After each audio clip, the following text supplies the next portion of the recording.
Welcome to Deck Analysis and Testing. Today we have a look at Mutant. Mutant is, I think, a TCG exclusive when it came out in the TCG, which usually means that they are a terrible archetype. So the entire game plan of this deck is to transform tiny little aliens into big beefy aliens by banishing cards of a certain type, like monster, spell, or trap, from your hand or field, and also occasionally, I guess, fusion summon into even bigger aliens using the things that you've banished. But you might be able to imagine that having to essentially play match 2 just to make a single guy with a pretty mid quick effect is not very good.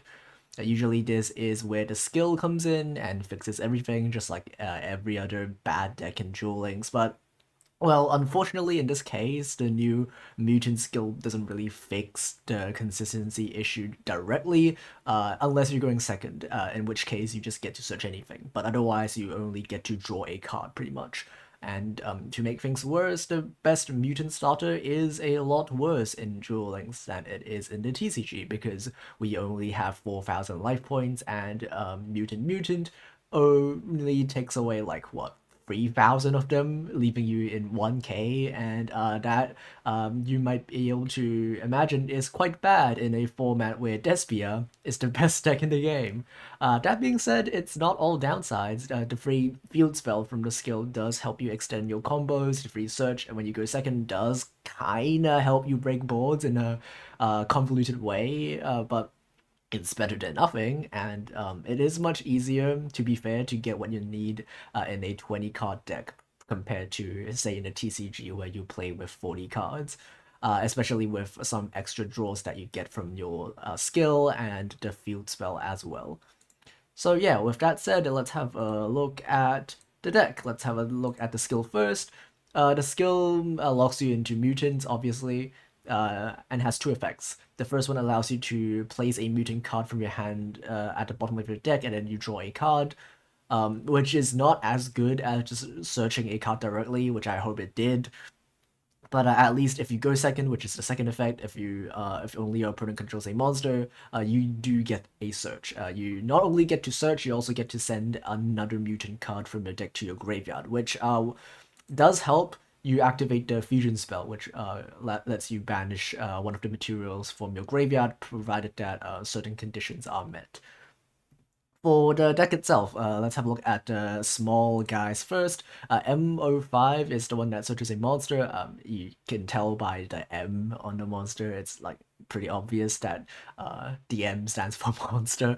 Yeah, so when you summon this card, normal or special summon, you add a mutant monster. And also the other one, which is the ST, such as, unsurprisingly, spells or traps. And they both share a same effect that you can tribute itself and then banish a card from your hand or field, and then depending on the card type of the card that you banished, you get to summon a corresponding mutant that is the level 8 ones. So if you banish a monster, you get to summon Mutant Beast. If you banish a spell, you summon Mutant Mist, which is bad, and we're not playing it because the effect of it kind of sucks. And if you banish a trap, you get Arsenal, which is probably the best one. Beast is also pretty good as well. That's why we're playing these two and not Mist. So, Mutant is a new mutant small guy in like a TCG. It's not in the first wave, I think. And it has a slightly different summoning condition to get out the big guys. Instead of banishing from your hand or field, it banishes from your deck as well if you want to. But you do lose life points equal to the attack of the monster that you bring out. And if you bring out something like a Mutant Arsenal, this guy has 3k, so you just lose 3,000 life points just immediately. And that's not very good, but it does let you banish from your deck. So it's not a -1, and that is quite good sometimes. And also it has an effect that special summons itself, so you can also just if your normal summon gets interrupted, you can just special summon this guy and still get to your big guys, even if your normal summon gets stopped. And of the big guys, we're playing Beast. Beast can only be special summoned by an effect of a mutant card, and cannot be targeted by monster effects. and the one that you bring out with a trap cannot be targeted by trap effects. But those aren't, the good effects of those two. The main good effect of this card is it negates a spell card. It basically just negates a spell card by banishing a card from your hand or field. You can banish itself, which you will do very often, and then you can just use your trap cards to fusion summon using the things that you have banished. So it's not that big of a deal, even though the banish is permanent and you don't get the thing that you banished back. Arsenal can, when your opponent activates a monster effect, it doesn't negate the monster effect, but it does allow you to banish a monster on the field by banishing a card from your hand or field. It's kind of like Draco Berserkers of the Tenyi, if you played in Tenyi format. It's pretty similar, but you can also just banish any other monster. It doesn't have to be the one that activated the effect. So yeah, that's all the monsters, and for the spells, we're playing one E-Tele because the small aliens are psychics. And we're playing 2 copies of Mutant Fusion. It's a fusion spell that can use one monster from your deck or graveyard if your opponent has activated a card or effect during this turn. So it's kind of weird if you use this card going second. Obviously, it's good if you get to use stuff from the graveyard or deck, especially because the skill just gives you a free guy in the graveyard already. But you have to let your opponent activate an effect first. So you cannot just activate fusion as like the first thing you do during your turn. You have to do some part of your combo, let your opponent activate some of their effects, and then you use the fusion after they have already used an effect. It's kind of hard to like sequence sometimes because your opponent needs to activate something, but it's still pretty good. For the traps, we're playing Triple Mutant Cry. This is the fusion trap card. Allows us to fusion summon using stuff from pretty much anywhere. Deck, field, shuffles back to the deck from stuff from the field, graveyard, or even faced up banished cards. So that's how you recycle the stuff that you've banished using either the small aliens to transform to the big ones, or when you use the big aliens to use their quick effects. And finally, we have 3 copies of Mutant Clash, which is basically Fiendish Chain. This is basically Fiendish Chain. You get to target an effective monster your opponent controls, you banish a mutant monster from your graveyard, and then it just gets negated. It only lasts until the end of the turn, but who cares? The good thing about this card is it not only acts like a Fiendish Chain, you get to also just use it as a thing that you can banish because it stays on your field, and then you can just use any of your mutants that require you to banish things, and you can just use it to get banished. So it's just basically a free thing that just stays on your field and you can use later for any of your mutant cost. For the extra deck, we're playing 3 copies of Mutant Synthesis. This is the smaller mutant fusion, which is also the one that we will usually be making. This only requires 2 mutants with different attributes, so you do require a small and a big one because all of the small ones are water, and so you must use like a small one plus a big one, or 2 big ones if you want to. And when Fusion Summon, you can just pop a card on the field. Pretty good. And when your opponent activates a card effect, you don't negate it, but you do get immunity from whatever the card is activated. So if they activate something like a Dark Hole, and then they try to destroy your guy, you can just chain the effect of Synthesis, and then now this guy is just immune to all spells until the end of the turn. So that's pretty okay. If your opponent tries to like stop this card or try to remove it, you can make it immune to anything. And also, if it's destroyed by your opponent's card, you just add any banished mutant cards to your hand, which is a pretty good follow-up. We also have 2 copies of Mutant Ultimus. This card is, well, it's good, but it's also like really hard to make. It needs 3 level 8 or higher mutant monsters. So you can't use any of the small guys. You need to use these big mutant guys. And that's why we, in like both the free-to-play and the expensive version, we are playing at least 3 copies of these big mutant monsters. That's because of this card needing 3 level 8 or higher mutant monsters as the fusion material. And this guy is basically a non-negate and just negates anything. When your opponent activates a card or effect, technically you can negate your own, but you won't want to do that. You can banish a mutant card from your hand, graveyard, or piece of field of the same type, and then you just get to negate and banish that card. Then this doesn't destroy. And if this card is destroyed by your opponent's card, you get to add up to 3 of your mutant cards of different types back to your hand. This card won't be made very often because it's pretty hard to make, but if you are able to make this card, it's pretty good. It's also pretty big as well. Links, we are playing 4 of them. We'll quickly go over them. We won't be making them pretty much ever, but I guess technically it is summonable in this deck. So yeah, let's have a look at the expensive version. So like a lot of decks that are newly introduced, the expensive version isn't that much of a difference compared to the free-to-play version because, you know, all of the new cards are in the same box anyway. We're just mainly playing more copies of the higher rarity monsters. We don't need to play more copies of the fusion because we won't be making this card very often anyway. You could just play 1, honestly, and that will still be okay. We're playing 3 copies of the Monster Searcher, but we're still playing only 2 of the Mutant because it does require a lot of life points to use the effect. So it is a lot better to just usually use the Monster Searcher or the Spell Trap Searcher as the main way to get out the big guys. And because we're also playing E-Tally anyway, so consistency wise it isn't that big of a deal. We still have like 9 1-card starters technically, so like 3 of the Monster Searcher, 3 of the Spell Trap Searcher, 1 E-Tally, and 2 Mutant, which is pretty good starter ratio in a 20-card deck, especially because of the skill giving you 3 draws anyway.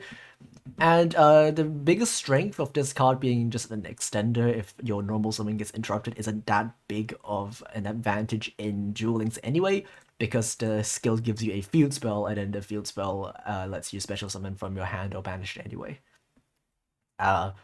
We're only playing 1 copy of Fusion because this card is pretty much only good when you go second, and 3 copies of Book of Eclipse to help us crack through boards, and also if you go first, it's just 1 more interruption. We're just playing 1 copy of Clash because these are all in archetype traps, which is all searchable. The extra deck, we're just playing just better links, I guess, and not much to say there. We won't be making them very often anyway. So with that said, let's have a look at some replays. Okay, first replay, we're going first. This deck is a lot better going first than it is going second, because of all of the quick effects that you can make using your big mutants and also your trap cards. So we opened with a lot of traps, and we're gonna get even more after we search one with the SD46. We're gonna tag out to make the arsenal by banishing a trap and then set free. So that's quite a bit of interruptions, which should be enough because we're playing against Dragon Maid. Our opponent will be setting a downtime, which is a bit annoying. They can just chain the downtime when we try to negate his Dragon Maid using the Fiendish Chain, but that's not too big of a deal. We still are able to force out the downtime early, which is a good thing. Our opponent will be fusion summoning the Shio, which negates one of our guys, but we can still force through it probably.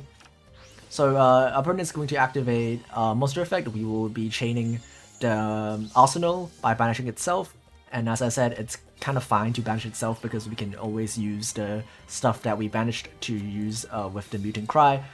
So he's gonna negate that, and that's okay because the negate is once per turn, so now we are free to just use Mutant Cry to make a Synthesis, and then the Synthesis can get rid of the Shio, and it won't be able to negate the Synthesis. And when Synthesis is destroyed, we can add back the Clash that we banished, so that we can set it again and use it for another negate. I'm gonna add a guy to our hand because we control no monsters. We can use the skill to just add anything. And then we can just summon a bunch of guys. We can use our normal summon and also the field spell, which we get from the skill to be able to summon more of the small aliens and then transform them into big aliens by banishing stuff that we have. We're gonna fusion summon. He's gonna try to tag out. Doesn't work that way, so yeah, we're gonna just try to win from that. Okay, second game, we are playing against whatever this is. I think it's Yo Senju. people are really like playing anything they want in early season, so whatever. We do this time have E-Telly, so we can just grab anything we want. We're gonna grab MO5 to grab the ST46 so that we can normal summon it and then grab Mutant Cry. So the end board when you go first is always trying to summon as many of the big guys as you can and then set both Clash and Cry. And then end phase, the mutant gets banished by E-Telly.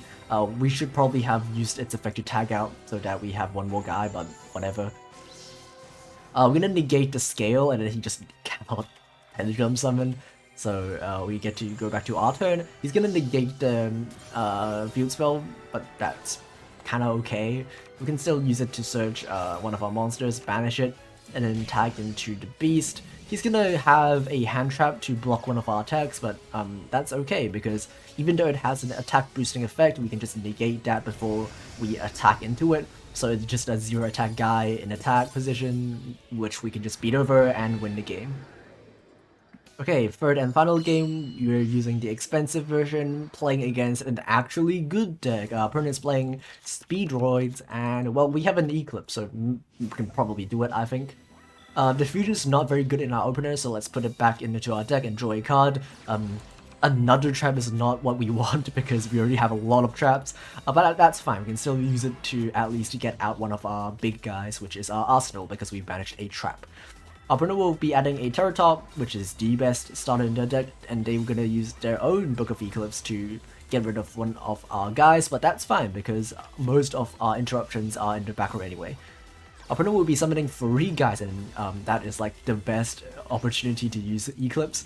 So we're gonna do that, force him to send 2 of them to the graveyard to use their skill, and then they kinda can't really extend from that. I think they tried to normal summon the guy and then accidentally set their scale, which is pretty funny. But even if he did normal summon it, we can just always use one of our traps to get rid of it, so not too big of a deal anyway. We're gonna negate his Clear Wing before we fusion summon so that he can't negate our fusion monster with his synchron monster. We're gonna pop one of his back row, forcing him to use the duplicate, and then we can just chain the synthesis and then make it immune to trap cards, so that the trap card doesn't do anything. We're gonna use our field spell to get out more guys and also get a little bit of an attack boost before we just banish it and then get rid of the scale. We could probably just let the scale resolve actually, to be honest, because what the scale does is just make his monster turn into attack position and then protect them from battle, which is fine because I think we still win anyway. So we could probably have kept that, but that's okay. We're gonna get the Eclipse, banishing the beast.